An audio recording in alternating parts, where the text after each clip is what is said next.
The urgent weather message for the following counties in Ohio: Fulton and Henry. Tornado emergency for Napoleon, Ohio.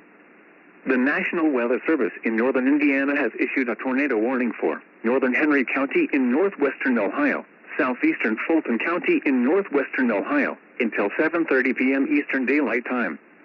At 6:51 p.m. Eastern Daylight Time, a confirmed large and destructive tornado was observed 8 miles northeast of Defiance and moving northeast at 40 miles per hour. Tornado emergency for Napoleon, Ohio. This is a particularly dangerous situation. Take cover now. Hazard: deadly tornado. Source: weather spotters confirm tornado. Impact: you are in a life-threatening situation.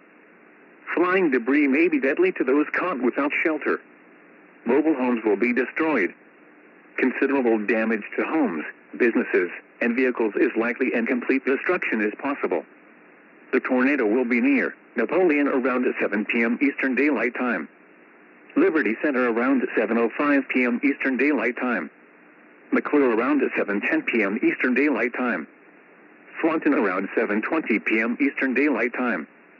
Other locations impacted by this tornadic thunderstorm include Okolona, Grelton, Gerald, Braley, Ridgeville Corners, Texas, Colton, and Florida.